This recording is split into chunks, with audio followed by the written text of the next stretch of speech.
నాతో ఉన్నారు శ్రీదేవి గారు. హాయ్ శ్రీదేవి గారు రండి. హ్యాపీ ఆర్గనైజర్స్ అని ఇన్‌స్టా పేజ్‌లో ఉంది. సో, నేను యాక్చువల్‌గా నాకు శ్రీదేవి గారు పరిచయం అయినప్పుడు ఒకసారి రండి నాకిలా అవసరం ఉంది అని చెప్పాను.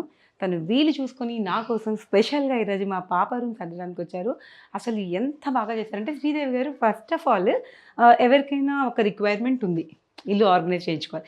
సో, ప్రాసెస్ ఏంటండి అసలు? నాది ఇన్‌స్టా పేజ్ ఉన్నదండి. Happy okay. ఆర్గనైజ్ అని ఓకే. చెప్పి దాని ద్వారా అప్రోచ్ అవ్వచ్చు. ఓకే. వాట్సాప్ నెంబర్ కూడా అందులోనే ఉంటది. ఓకే. నన్ను కాంటాక్ట్ చేస్తే నేను ఫర్దర్ డీటెయిల్స్ ఇస్తాను. సో శ్రీదేవి గారు ఫస్ట్ ప్రాసెస్ చెప్పండి. ఇప్పుడు నేను మీకు అంటే లైక్ ఫస్ట్ మీరు చెప్పారు ఇలా పంపించండి శృతి గారు. నార్మల్‌గా ఎవరైనా మిమ్మల్ని కాంటాక్ట్ చేయాలి అంటే ఫస్ట్ వాళ్ళు సో ఏం కావాలి అనేది మీకు రిక్వైర్మెంట్ చెప్పాలి కదా! ఎలా ఉంటుంది? అవునండి. రూము ఒక్కొక్కరు ఇల్లు మొత్తం అడుగుతున్నారండి. కొంతమంది బెడ్రూమ్ అని, కిచెన్ అట్లా సెపరేట్‌గా అడుగుతూ ఉంటారు.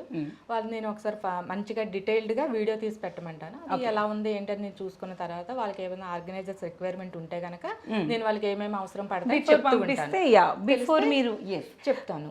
బిఫోర్ మీ వీడియో పంపించారనుకోండి మీకు ఆర్గనైజర్స్ ఆల్రెడీ ఉన్నాయనుకోండి దాంతోనే అడ్జస్ట్ చేస్తారు.